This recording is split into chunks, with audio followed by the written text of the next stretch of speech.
following program is a peer-to-peer advice show and does not diagnose mental health conditions. If you're seeking social services, please call or text 211 or go to 211.ca.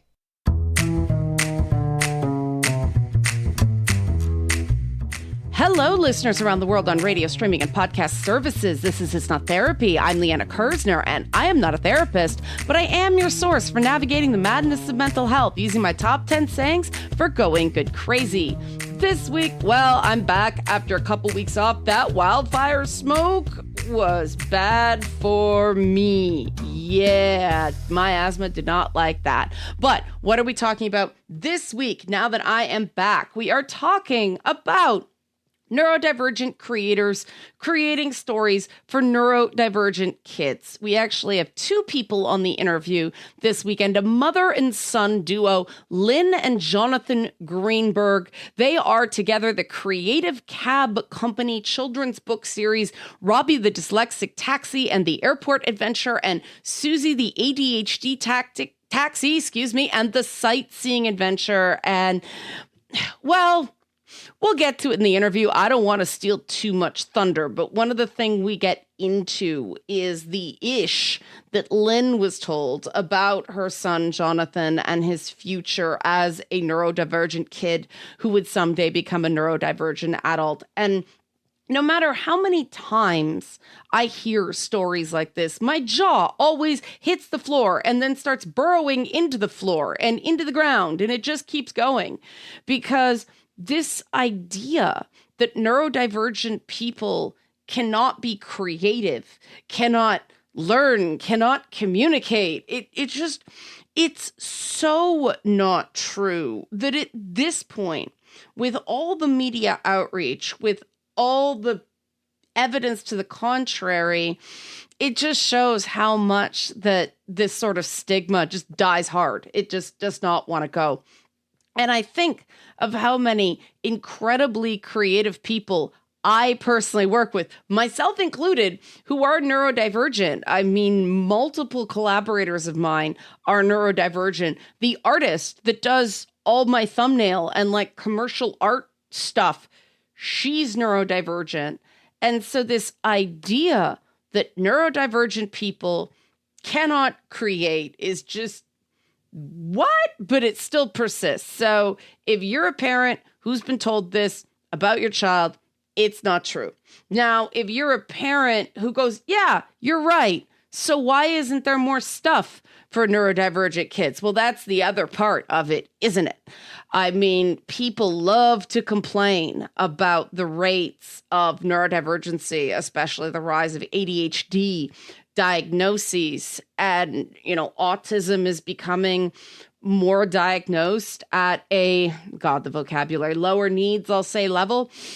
But people still sometimes balk at the idea of normalizing this stuff. Now, personally, I think it's great because it is important for kids to get a sense that there are archetypes, there are stories, there are examples of people like them doing cool things. I remember how important it was for me to see stuff that gave me a sense of belonging. And this is, again, surprisingly controversial. It shouldn't be. The stories we're told as kids give us a sense not necessarily of what is right. In a way, it does. I grew up on the Value Tales series of books, but it really gives us a sense of what is normal. And at this point, there are so many neurodivergent people out there. I would love to see this stuff become accepted into the sphere of normal.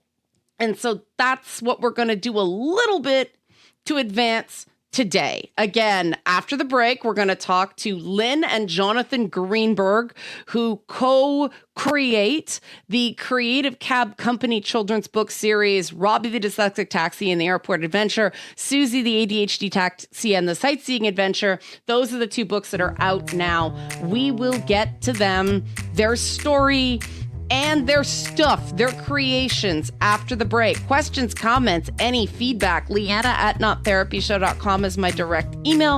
At nottherapyshow on social media. Neurodivergent creators creating stuff for neurodivergent kids. The John and Lynn Greenberg interview when we come back on It's Not Therapy.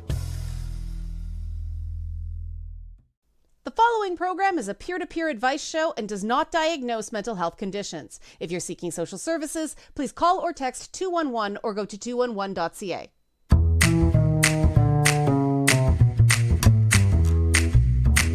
We're back in It's Not Therapy. I'm still Liana Kersner. I'm still not a therapist. We are still talking about stories for neurodivergent kids.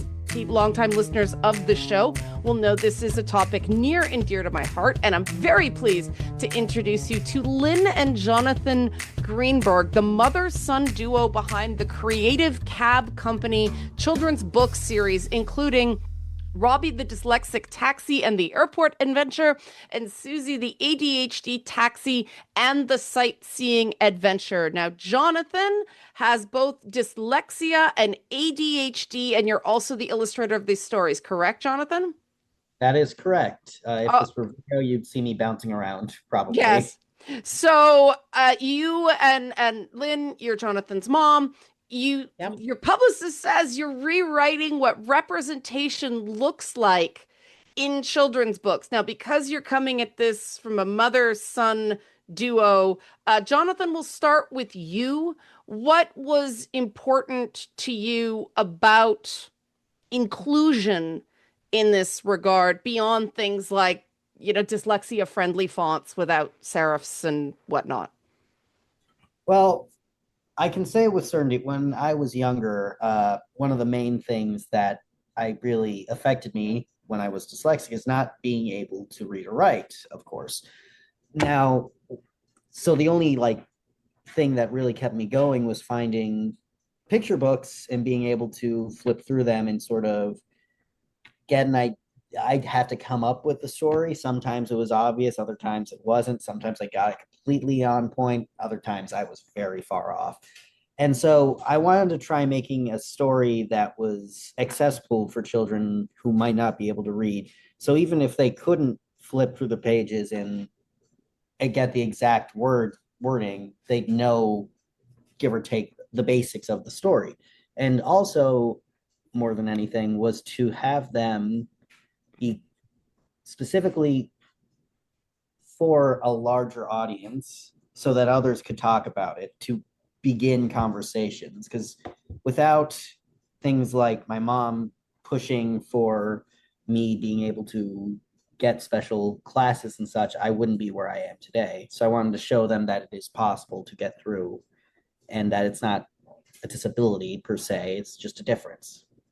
Right. And you predicted my next question because, Lynn, it's becoming, I support a lot of clear the list programs with elementary school teachers who are looking for specific tailored content in their classrooms. This kind of inclusive stuff is really up there. I know I look at that in what I'm going to purchase for a classroom, but this is new. Coming at it as somebody with people with dyslexia in the family, I'm very big on neurodivergent inclusion. When you're advocating for your son, there's no way to be displaced from it, right? You can't be emotionally uninvolved. It is your kid. You love him. Where do you begin advocating as a parent? I think the first step for us was the fact that when John was little, his nursery school, John is 27. He's just has graduated and gotten his MFA. So, but, going back all those years, back then, his teachers would say, John is slow. He's a boy. He's not smart. They would say all these ridiculous, terrible things that I honestly knew weren't correct. He's my youngest of four. And I certainly know that everyone learns differently and at their own pace, but I knew that John wasn't hitting some of the milestones. And every time I tried to sort of delve into that, I was told I was, crazy and just, mom, and he should stay back. And that did not feel accurate to me because I knew he was smart. He could tell me by like 3 years old every Thomas the Tank Engine's name, but not that Thomas started with the letter T. And so I started asking questions. I have a good friend who's a pediatrician, and I would go to the library because we didn't have, we had like an old dial-up computer that took forever. Things were so different. We didn't have Facebook groups and things like that. And learning differences really weren't talked about. So I think to answer your question, you have to start advocating by what feels right for you. If you're being told something about your child that just doesn't feel right, don't listen to the talking heads. You have to really go with your gut, know your child, listen to the verbal and the nonverbal cues.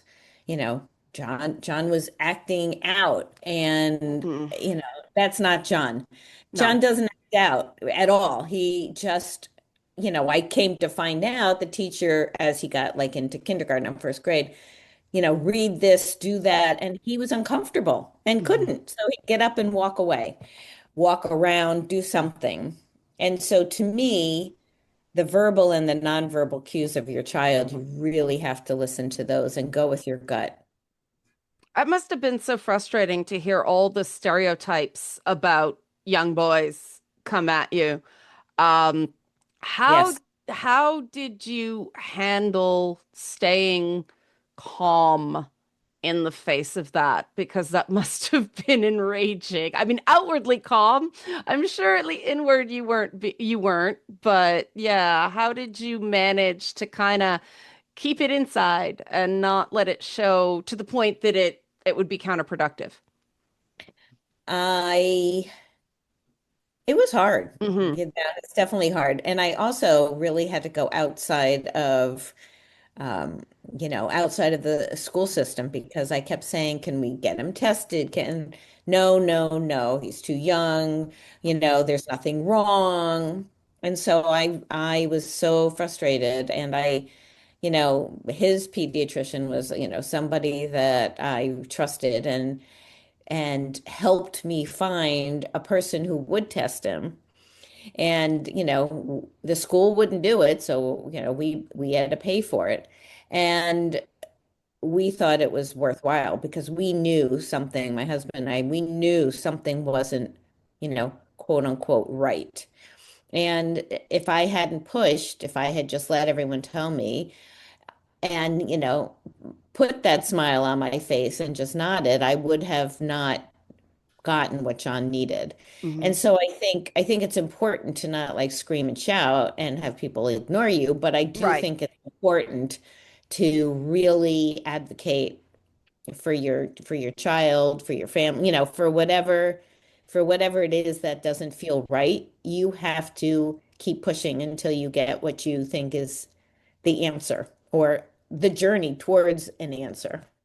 We are talking to Lynn and Jonathan Greenberg, mother and son duo behind the children's book series from the Creative Cab Company. First two books are Robbie the Dyslexic Taxi and the Airport Adventure, and Susie the ADHD Taxi and the Sightseeing Adventure. Jonathan, what age group are these books made for? I get the sense it's pretty young. It was intended for people from like 2 to 12, if we're being honest, because yes, it is meant for younger people, but it's also meant for, I wasn't really that fluent in reading and writing even when I first started going to school. So we wanted it to be for a larger range, but we also really wanted it for parents to be able to read to their kids. And again, to create discussion. And to do that, we wanted to make it so that it would be understandable for adults as well. So while it's intended for younger children, we also wanted to make it, sort of uh, acceptable or enjoyable for adults as well, so that they could learn a thing or two and be able to add to their repertoire of knowledge regarding this. And I imagine it's personal for you too, because we hear so many stories because this sort of testing is so expensive. A lot of parents don't bother because they don't want their kids to be, I'm going to say the bad word, not normal. And so people grow up thinking there's something wrong with them, and a diagnosis in adulthood can be game changing for them because it's like, oh, there's nothing wrong with me. I have this thing, and we know what it is, and a lot of people have it, and my brain just works differently. So, Jonathan, I'm sure you speak to this better than I can. That pre-kindergarten, that age of between like 3 and 6, it's so important for early identity. So, why does representation matter at that very young age? When I was young and going through all of this, I didn't have like any Instagram, Facebook. There weren't like groups I could join to discuss about this. So I was really isolated. I was in a smaller school in a more suburban area. I Our program at the public school I was at was pretty much non-existent. In fact, my mom will tell you that even after I was diagnosed, the person in charge of that was she quietly told her to try finding someplace else because they weren't really equipped to handle anything like that. So Mhm. it was a very lonely experience. I felt isolated. I was confused why I couldn't, do better. I blamed myself a lot. And so, it was a very frustrating period of time, and I did lash out a little bit at the world around me. I was angry. And so I wanted to have other people who might have been or are in the same situation as me to know that they are both not only not alone, but that they can succeed with having these quote unquote issues. As I've been able to go very far in my life since I was able to be remediated. I just graduated from SAIC in Chicago, and I just want to show them that the world is still open to them. I want to give them Mhm. some sort of hope. Now, Lynn, you mentioned MFA. Jonathan, you just graduated with a Master of Fine Arts, correct?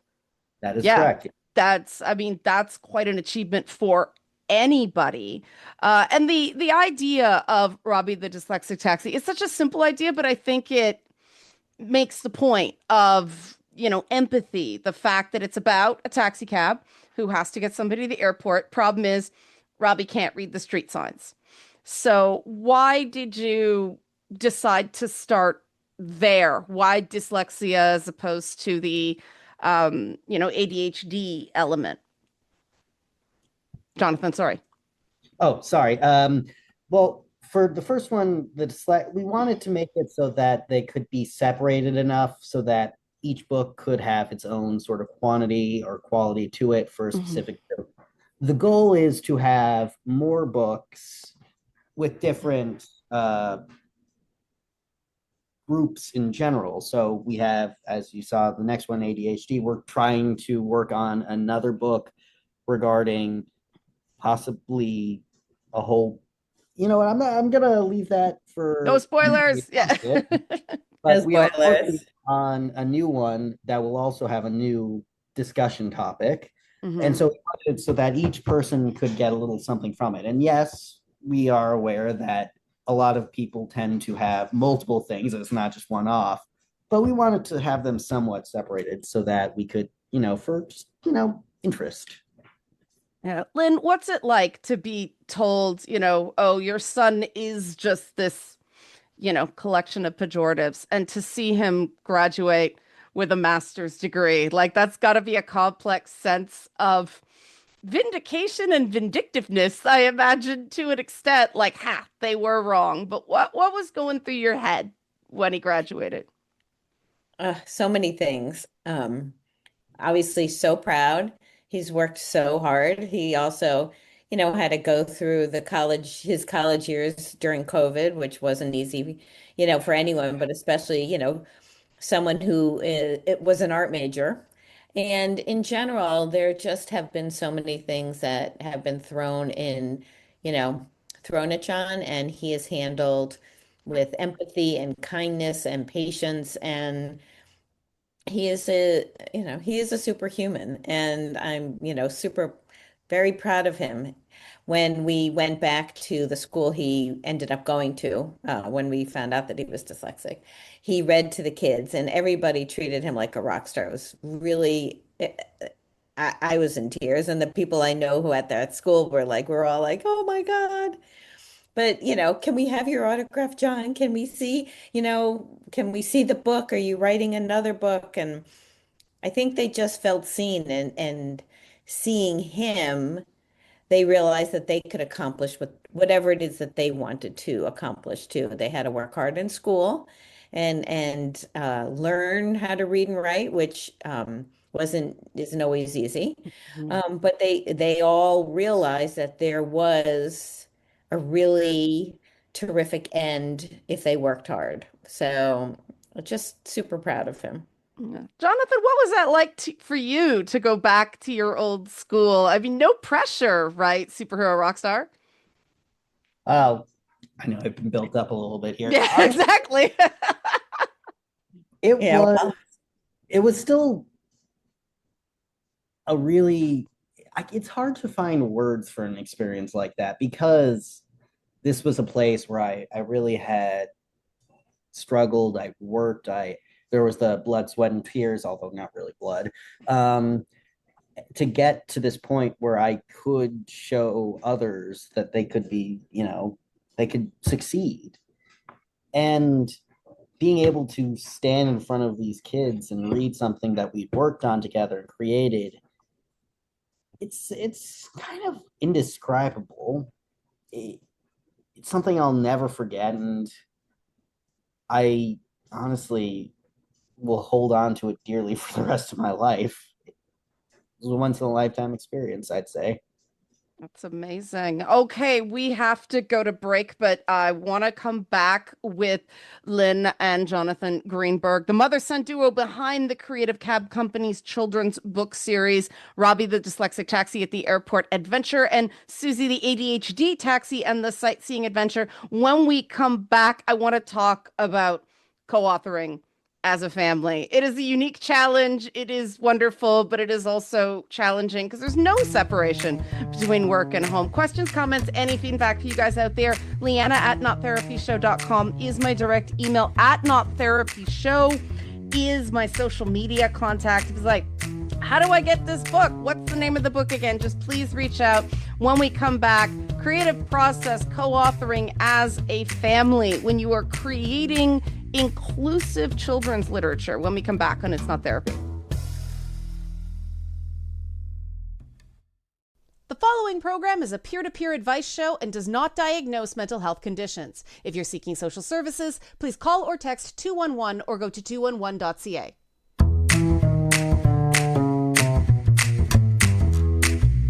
We're back in It's Not Therapy. I'm still Liana Kersner. I'm still not a therapist. I'm still talking to the wonderful Lynn and Jonathan Greenberg, mother-son duo behind the Creative Cab Company. They create children's book series with kids like Jonathan was, who have things like dyslexia, ADHD. There's a book, Robbie the Dyslexic Taxi and the Airport Adventure. There's Susie the ADHD Taxi and the Sightseeing Adventure. Now, you guys co-author the books and then Jonathan does the art, correct?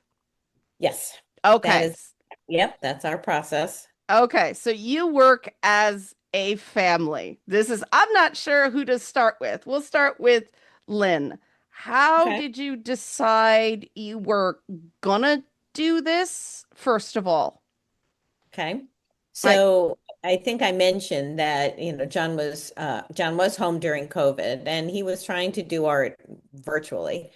And, we all had time on our hands. So, once we're finished baking and gardening and doing whatever else, what else are you going to do? So I was also reading on FaceTime to my grandchildren, to, John's niece and nephew. And we sort of were kicking around the idea of, well, what if we wrote a children's book? What would it look like? And what do we know about?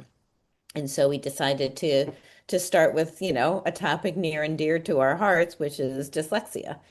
And we originally I was just going to write the books and John was going to do the art, but pretty quickly we realized that John absolutely had an important point of view.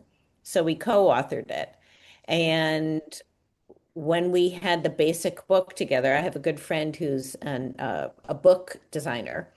And I showed it to her and she said, "Oh my God, this is amazing. I'm going to help you put it together," which she did. And so Robbie the Dyslexic Taxi was born. And we had such an amazing positive, we've gotten such good feedback from, schools, from kids who are dyslexic or friends or family members of those who are dyslexic, or, oh my gosh, I might be dyslexic. Like it spoke differently to so many people. And so we decided to create a whole series, and Robbie works at the Creative Cab Company.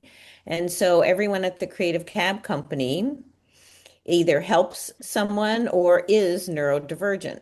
And so we decided to create a whole wonderful, empathetic, safe space for people with, or, cars with neurodivergent, differences. And so that's how our books were born. And, since then, well, when we started, we decided that we had to talk to each other, differently, not just as mother son, but Yes. we had to take those hats off and talk to each other as business partners. And, luckily we really found our rhythm with that, and we've really had very good communication. And since then, we've sort of we co-author and John illustrates the books. But, I've taken on more of the business aspects of it. Mhm. John has taken on more of the creative aspects of it. And so we've really sort of delineated our roles and worked together to have one big product. That's fantastic. Now, Jonathan, the art style of the book, how did you design that? I mean, it seems quite deliberate, to sort of be at a kid's level, but what went into the thinking? Was it just kind of, I like it, or are there specific things that people with dyslexia, people with ADHD benefit from in art and design? I mean, from that perspective, that was not our intention to make it, specifically for a single group of people. But we did have a testing group of my niece, nephew, and now actually my other nephew. But we just sort of came up with multiple designs. I did a Mr. Potato Head approach where I made multiple eyes and multiple mouths and sort of just would stick them on this basic design. And so it took a while and a lot of building, but once we got sort of a basic idea of what we thought would be a good idea, which was definitely inspired by things like the Cars movie, or as previously mentioned, Thomas the Tank Engine, sort of that anthropomorphic face on a vehicle sort of look. Once we found something we liked, we've been able to stick with it. And that made it so that for the second book with Susie, we knew what we were sort of designing wise trying to go for. So we didn't have to come up with all of that. It's an interesting idea. It does sort of make the understanding of what dyslexia is, what ADHD is in practice, easier for people to understand. Yeah, especially when you get into ADHD, Yes. everybody's different. Everybody's symptoms are different. And the worst thing you can get is somebody who thinks they know what ADHD is because they've met one Yes. person with ADHD, right? Yes. How do you approach something big like that, Jonathan? Because obviously you're an expert on your experience, but you nodded immediately. So how do you kind of go, I'm not telling people what their experiences are. Well, as mentioned, everyone has a very different experience. I was one of the lucky ones because I had parents that fought for me and a very good support network of family and friends. I know not everyone has that. And so we mentioned this being a safe space for people who are in all sorts of situations. We wanted it to be a place where they could feel comfortable. And we wanted to also make a community that they could talk to Mhm. so we could learn more and build from that and support them in any way possible. Hmm. Now, Lynn, I'm sure you've heard from other people, oh, my kid is this, so they can't do it. They're never. I heard from someone the other day where, and he was understandably angry that when his son was diagnosed with autism, the doctor said, well, he's never going to be able to read.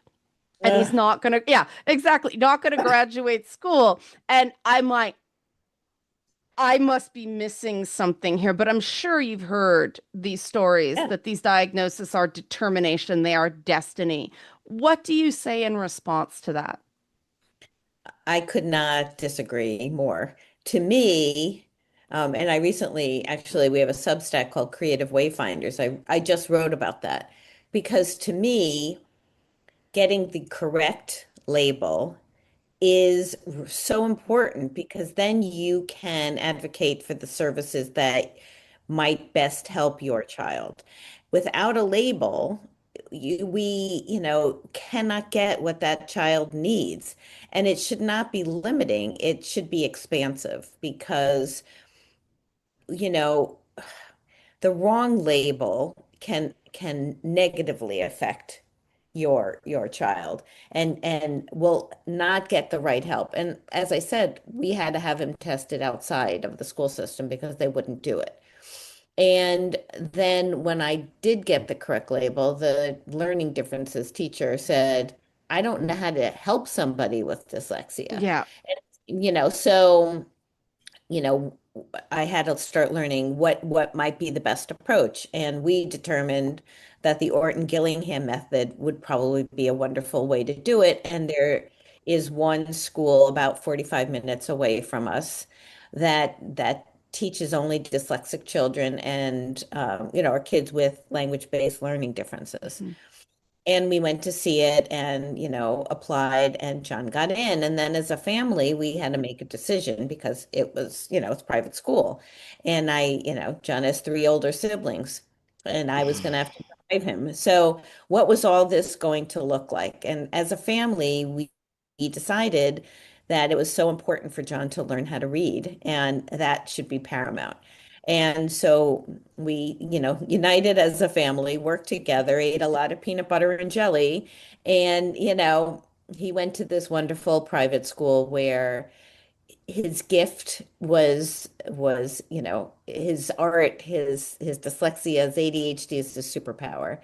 And when we got there, it was kind of a relief for both of us because I found other parents who had the exact same story that I had and the same journey. And John found his people. He found people who were, quote unquote, just like him. And it was so like you take a deep breath and go, "Ah, I found my people." Because Mhm. as John mentioned, he wasn't doing Facebook wouldn't have as a kid, but we did not even have, social media. We didn't have groups in town. No one talked about it. Mhm. It was Mhm. sort of taboo. And so once we found this community, we all as a family, we both felt like now we can talk about it and feel like it's a safe place. And that began our next journey, you know. Mhm. So I firmly believe that you need a label or else it's not gonna help anybody. It's only gonna hurt your child. Yeah. Full disclosure, I have a family member with dyslexia, and it is that getting that, what is it was transformative. But Jonathan, you were the one with the label. And this is a contentious thing. There are some, especially educators, who are very strongly anti-label. Oh, every kid is an individual. Let's not do that to him. We know in child development that the ages of between 3 and 6 are it's like the same different game, right? Kids are starting to recognize they are similar to other kids in some ways, very, very different in others. And the words we use matter. So, as the person, Jonathan, who was labeled, what do you say on this entire issue? I say that it depends how you use labels. Labels can be a lot of things. You can use them to separate others from each other and be derisive, Right. derisive of them. I just stumbled over my words. My apologies. Derisive over them. But you can also use it, as mentioned before, as a connecting point.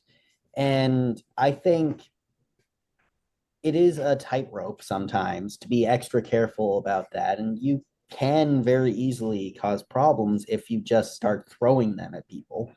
But if you're careful, if you know the person, if you're, watching over them while it happens, there is nothing wrong with the label. You found it personally helpful to know what was going on?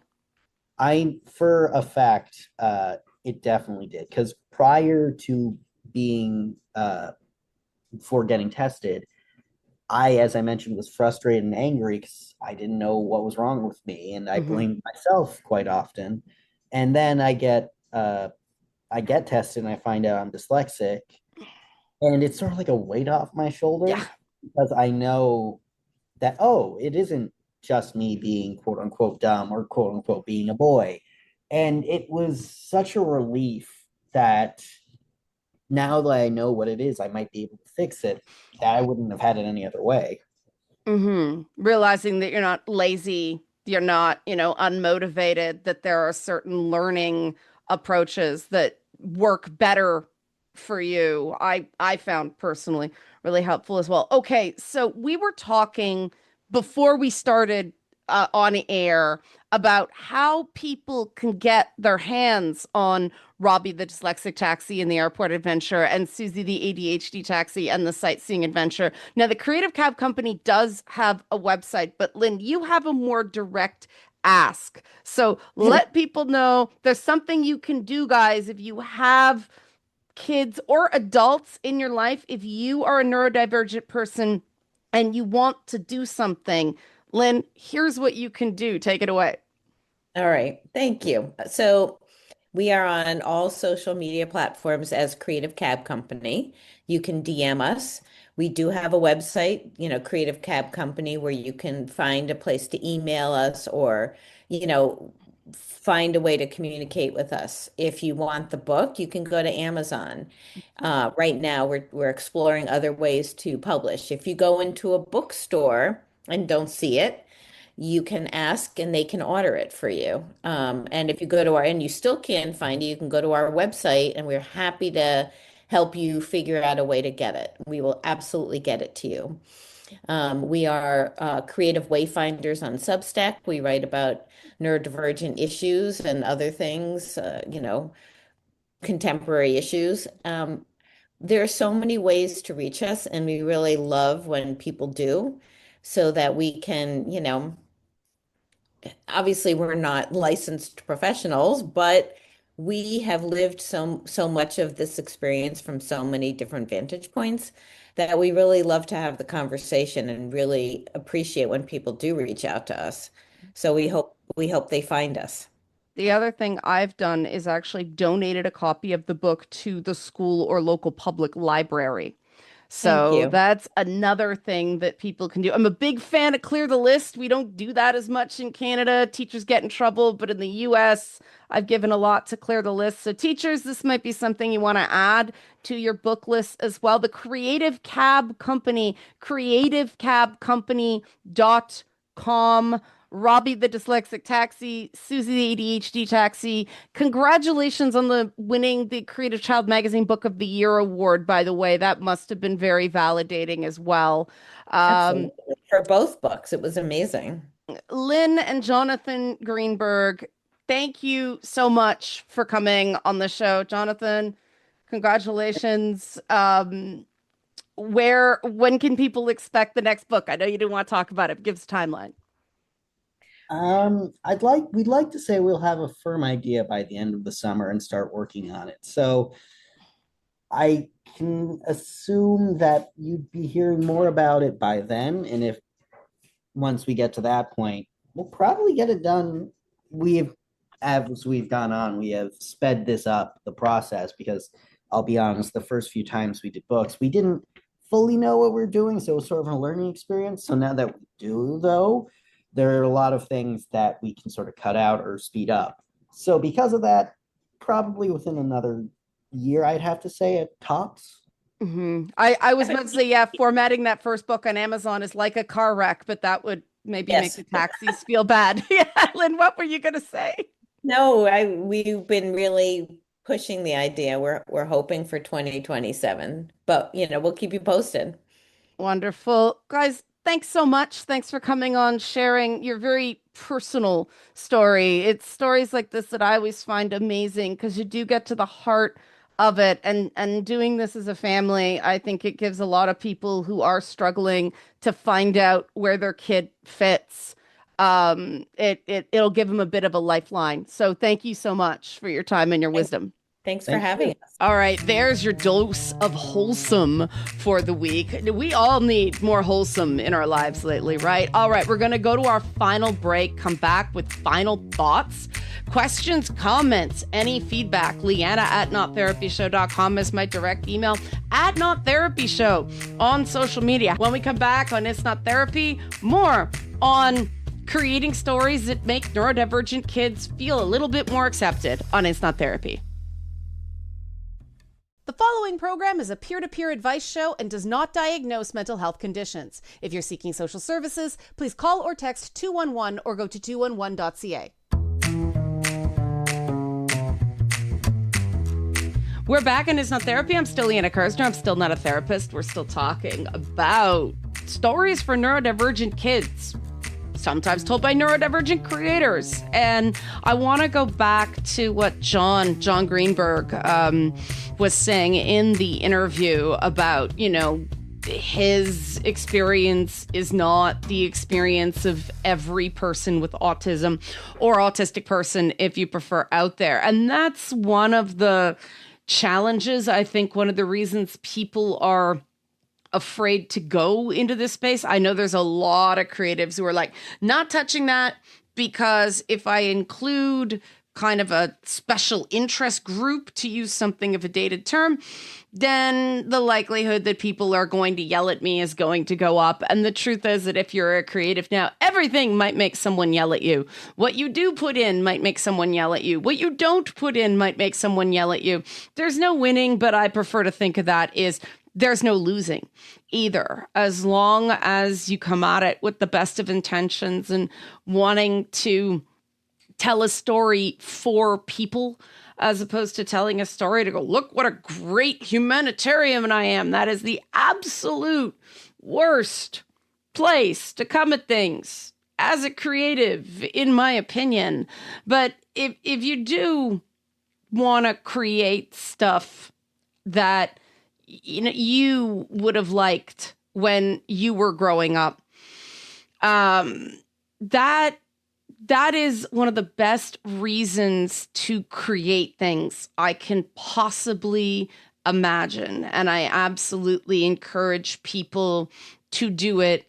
If you have something you think is great, recommend it to other people as well. I know creators, especially smaller creators, always struggle to cut through the noise. I mean, God, with adult books, it's A Court of Thorn and Roses and everything else, maybe Fourth Wing, right? Everything else is competing with stuff that has like a TV adaptation. House of the Dragon. Yeah, people know who George R. R. Martin is, but we want to help the smaller creators. And we do see more neurodivergent people on television. It doesn't seem like that long ago when there was the whole is Sheldon on the Big Bang Theory neurodivergent debate. And that was not fun for people. Well, my mother really likes the Big Bang Theory. And the reasons my mother really likes the Big Bang Theory are the reasons that kind of make me cringe about it. And that's true of a lot of nerds that I know. I self-identify as a nerd. You may have noticed if you've listened to the show. So the thing about the Big Bang Theory is everybody kind of went, oh yeah, Sheldon's autistic coded, but that was not the intention of the creators. And I think that's important because Sheldon is a lot of a lot. And I don't think that he's necessarily a great example of a neurodivergent character. One, because he wasn't really intended to be that. Doesn't mean you can't see yourself in him. But Sheldon's not a great person either. So, yeah, there's that. But I do think there is this thing where we've definitely had strides in more neurodivergent representation in the media. People are going to groan when I mention The Good Doctor. I know some people love to hate that show, in part because Freddie Highmore is himself not autistic. There is a show called Patience, I believe. I don't remember it's on Masterpiece or BritBox. It's a British show. But the lead actress in that show is autistic. And the character is autistic. And yes, it is a police procedural. Like, I swear 70% of the shows on TV are now. But I see a lot of myself in the main character's name is Patience, in her reactions. And yes, there are parts of it where people getting to know a neurodivergent person's quirks and symptoms, it's a little cringe, but that is the reality of neurotypical people who've never had to question any of their responses to things. It is cringe. Ask any neurodivergent person. Neurotypical people are kind of cringe. Sorry, neurotypical people. This is what we talk about. And I'm joking with the use of cringe, obviously, but I do that in part because, getting back to what I said off the top about what's normal, and the only reason that neurotypical socialization is the norm is because we set it as the norm. There might be more neurotypical people.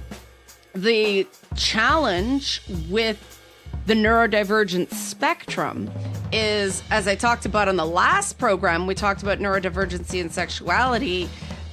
What two neurodivergent people have in terms of differences might be much more vast than a neurodivergent person and a neurotypical person. And so representing every experience in one book or comic book or TV show or movie, it's just not possible. And so I do think that the more we include people, the more we include people. Nobody can tell a story about everybody. All we can tell is our story. And I am out of time for this week's story. Questions, comments, any feedback, Liana at nottherapyshow.com, at nottherapyshow on social media. Yes, I made it on time this week. Remember, you're crazy and your neurodivergency is only a problem if it is hurting you. See you next time.